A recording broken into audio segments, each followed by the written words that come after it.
एक बीएलओ जो है वो आरोप लगा रहा है कि वोट काटे, किस तरह काटे, क्या मैटर है सर?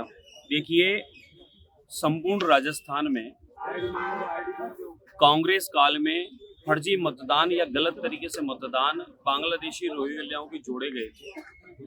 हम लोगों का विरोध है कि बाहर के जो लोग यहाँ निवास कर रहे हैं, गलत तरीके से घुसपैठियाँ घुस गए हैं, उनके वोट हटने चाहिए और राजस्थान सरकार और केंद्र सरकार के द्वारा जो योजनाएं हैं उसका लाभ राजस्थानी को ही मिलना चाहिए। राजस्थानी जो यहाँ का निवासी बांग्लादेशी रोहिंग्या यहाँ का हिंदू हो कि मुस्लिम हो, उसको जो योजना का लाभ मिलना चाहिए उसका लाभ वो क्यों खा सकता है?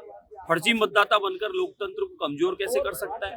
इसलिए बाहर के मतदाता हट रहे हैं। कांग्रेस के मूल मतदाता बांग्लादेशी रोहिंग्या थे, कहीं ना कहीं उनको ये डर हो गया है कि इनके हटने से उनका वोट बैंक सरक रहा है। अगर कांग्रेस को इतना प्रेम बांग्लादेशी रोहिंग्याओं से है तो उनके मतदान जहाँ होने चाहिए उनके साथ वहीं आप चुनाव लड़े, ज्यादा अच्छा है। बाकी यहाँ पर ये नहीं चलेगा। मेरी विधानसभा में हमने ढूंढा है, किसी भवन में 64 मतदान बताएं, भवन पे गए मौके पे कोई नहीं है। किसी भवन पे 182 मतदान बताएं, मौके पे गए कोई नहीं है। किसी भवन पे 39 मतदान बताएं, मौके पे कोई नहीं है।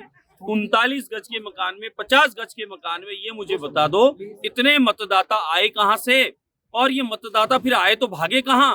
ये बांग्लादेशी रोहिंग्या फर्जी मतदान जो जुड़ गए, इनको हटना और कटना चाहिए और इस प्रदेश और देश से फर्जी मतदाताओं को जाना चाहिए। ये बीएलओ कह रहा है कि महाराज जी 50 वोटों से थोड़ी जीत जाएंगे। बीएलओ का क्या कहना? बीएलओ की मुझे स्थिति को संदिग्ध लगती है कि वीडियो बनवाना, कांग्रेस के कार्यकर्ताओं के फर्जी मतदाताओं के बीच में बैठना और वहां पर बैठकर इस प्रकार का वीडियो बनाकर डालना, मैं उस व्यक्ति को जानता नहीं। यानी जिस दिन चुनाव प्रक्रिया शुरू हुई 31/12/2025 को, उस दिन तक सब प्रकाशन हो जाना चाहिए था, जो नहीं हुआ। आज भी मैं ये कहना चाहता हूं कि सभी जिलों के अंदर जिला परिषदों के वार्ड का फाइनल आपत्तियां मांग करके 7 तारीख अंतिम थी, 7 जनवरी। नोट करने लायक है, 7 जनवरी को सभी जिला परिषदों का सभी जिला कलेक्टरों के द्वारा फाइनल सूची चस्पा करनी थी और राजनीतिक दलों को उपलब्ध करानी थी। और 7 तारीख तक, किसी में 5, किसी में 6, किसी में 7 तारीख जनवरी अंतिम थी। और पंचायत समितियों के वार्डों का प्रकाशन भी उसी दिन करना था, क्योंकि आपत्तियां 7 तक लेनी थी और 8 को उनको नोटिस बोर्ड के ऊपर चस्पा करना था। बड़े ही दुर्भाग्य की बात है कि इस पर्ची सरकार में कौन सिस्टम चला रहा है, कौन निर्णय कर रहा है, कौन इसको रोक के रखे हुआ है, कौन चुनाव आयोग से भी बड़ा हो गया, राज्य निर्वाचन आयोग से भी बड़ा हो गया। चुनाव प्रक्रिया शुरू होने के बावजूद और राज्य सरकार के खुद के पंचायत राज के आदेश के बावजूद इस 8 तारीख को जो जिला परिषद और पंचायत समितियों का वार्ड का प्रकाशन फाइनल होकर के जनता के बीच में जाना चाहिए था, वो आज की तारीख तक नहीं गया। और मैं बड़े स्पष्ट शब्दों में कहना चाहता हूं, आज भी प्रत्येक जिला कलेक्टर को और प्रत्येक एसडीएम को ये कह रखा है कि इसको अंतिम प्रकाशन आप नहीं करोगे। पूरे तरीके से इस परिसीमन को और पंचायत राज के चुनाव को हाईजैक कर लिया गया है और हर बात के लिए मौखिक निर्देश दिए जा रहे हैं।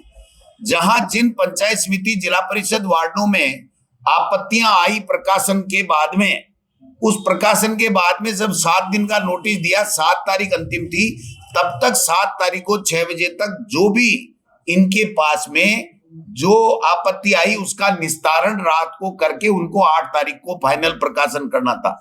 उन आपत्तियों के लिए रोजाना दूरभाष के ऊपर जिला कलेक्टरों को तरह तरह से निर्देश दिए जा रहे हैं। कौन निर्देश दे रहा है, किसके निर्देशन में जिला कलेक्टर इतने पंगु बनकर के काम कर रहे हैं? सारे के सारे अधिकारी परेशान हैं कि हमें ये कहा जाता है कि आप तो होल्ड पे रखो, जब राजेंद्र जी राठौड़ साहब को समय मिलेगा, अरुण चतुर्वेदी जी को समय मिलेगा। और वो ये भी कहते हैं कि वो कहते हैं मुख्यमंत्री जी इन सब चीजों को समझते नहीं है और उनका विषय भी नहीं है। ये पंचायती राज मंत्री से हम चर्चा भी नहीं करते हैं।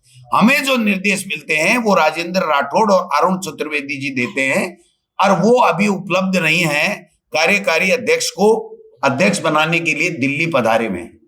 मैं पूछना चाहता हूं मीडिया के माध्यम से, जो चौथा स्तंभ है हमारा मीडिया, कि जब 7 तारीख को आपत्तियां लेकर के 8 तारीख को फाइनल इनको करना था, तो आज तारीख हो गई 20 तारीख तक ये प्रकाशन किसी भी जिला कलेक्टर ने और किसी भी ईआरओ एसडीएम ने क्यों नहीं किया? ये सवाल मैं आपके माध्यम से इस पूरी सरकार को पूछना चाहता हूं।